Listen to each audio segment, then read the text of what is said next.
Make your own headlines. Hey, this is Dow Welsh inviting you to enjoy some random news and make the grace of God your biggest headline of the day. Today's podcast is sponsored by the Crick Fountain Pen Company and the letter V. So do you stick with the four main food groups? Candy, candy canes, candy corns, and syrup? Syrup? Syrup? Syrup? Well, maybe you want to make your own syrup. If so, head over to the Great Swamp Outdoor Recreation Center in Chatham Township, New Jersey.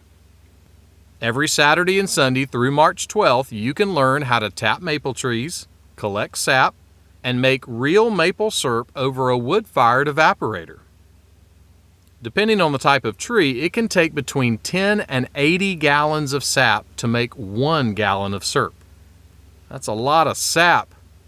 Sappier than a sappy mudwing. I heard about a guy who always wanted to be a tree surgeon, but he couldn't stand the sight of sap. The psalmist was writing about a person that builds his or her life around the truth of God. This is what he said. He is like a tree planted by streams of water that yields its fruit in its season, and its leaf does not wither. And all that he does, he prospers.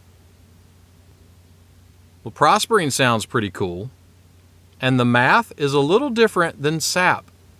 It only takes a little bit of God's truth to make a gallon of hope.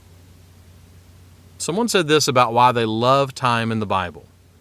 The more I swim in the words of God, the more vivid the invisible Christ becomes.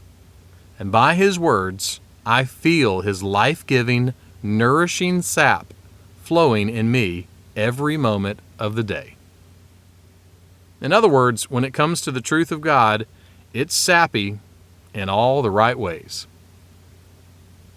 Make that one of your headlines today. Make Your Own Headlines is a little smidge of encouragement from Holland Avenue Baptist Church. Tune in Monday to Friday wherever you listen to podcasts. You can find my weekly sermons by searching Holland Avenue on YouTube and Apple Podcasts. And for more positive resources, check out hollandavenue.com.